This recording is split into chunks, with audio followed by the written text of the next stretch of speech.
Part 3, the apocalypse. There may or may not be a link in the description, but there may be. But if you're on part 3, you know, okay, here's the beginnings. Jeez, Crystal, that was just, oh my goodness. Okay, we're on page of this document, 585, but it's documents within documents within documents. It's a great document. Okay, moving on. Okay, the 15th to 18th chapters inclusive contain an account of 7 angels, the Pleiades, who pour their vials upon the earth. I just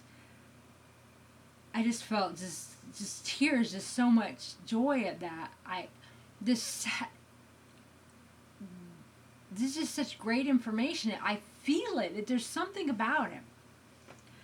I'm going to read that again. The 15th to 18th chapters, so this is the Apocalypse, this is Revelation, inclusive contain an account of 7 angels, the Pleiades, who pour their vials upon the earth. The content of their vials, and then in parentheses it says, the loosened energy of the cosmic bull, are called the 7 last plagues. Here also is introduced a symbolic figure, Termed.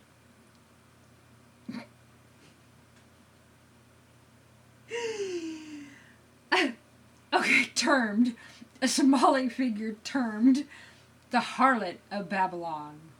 Oh my, the Harlot of Babylon. Is that Jezebel? Let's see, let's move on.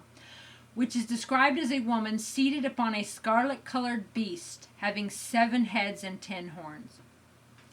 The woman was arrayed in purple and scarlet, and bedecked with gold, precious stones, and pearls, having in her hand a golden cup full of abominations.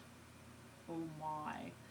This figure may be an effort, probably interpolated, to vilify Sybil, Cybele, or Artemis, the great mother goddess of antiquity.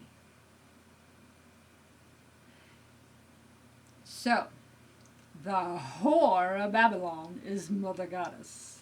Love it. Okay.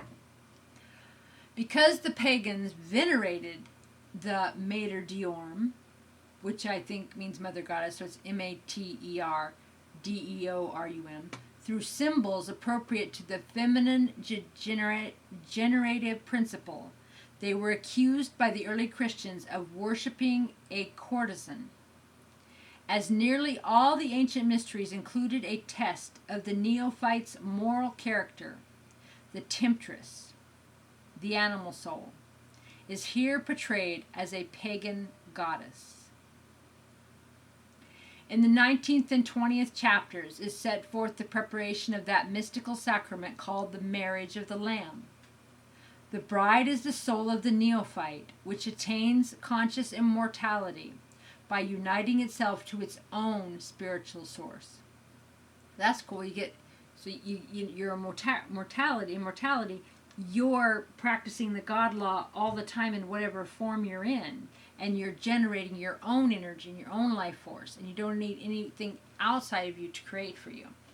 The heavens opened once more, and St. John saw a white horse, and the rider, the illumined mind, which sat upon it, was called Faithful and True.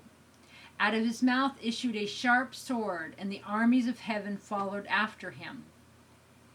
Upon the plains of heaven was fought the mystic Armageddon, the last great war between light and darkness. The forces of evil under the Persian Ahiram battled against the forces of good under Ahura Mazda.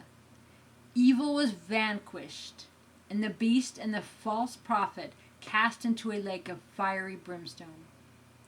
Satan was bound for 1,000 years. Then followed the last judgment. The books were opened, including the book of life.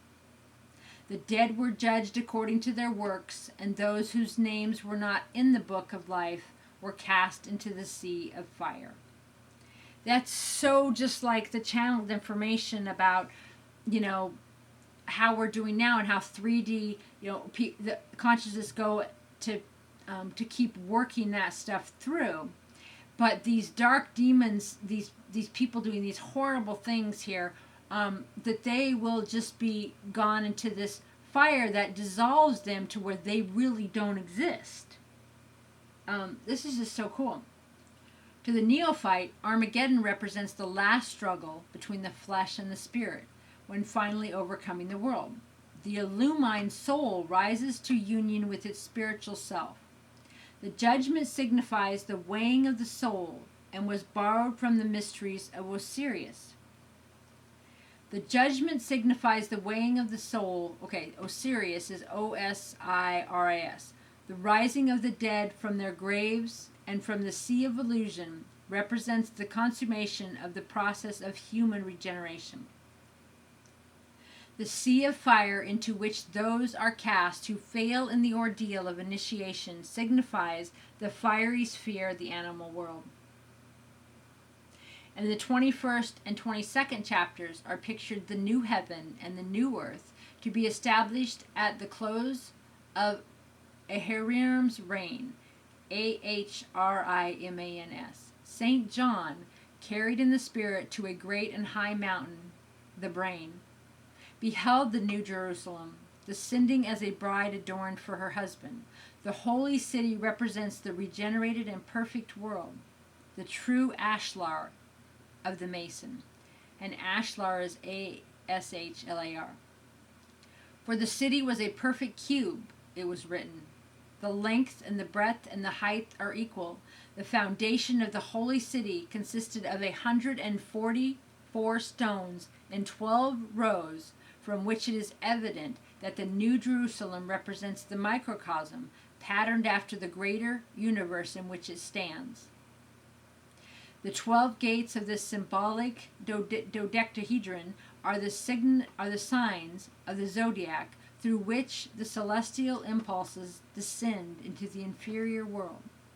The jewels are the precious stones of the zodiacal signs, and the transparent golden streets are the streams of spiritual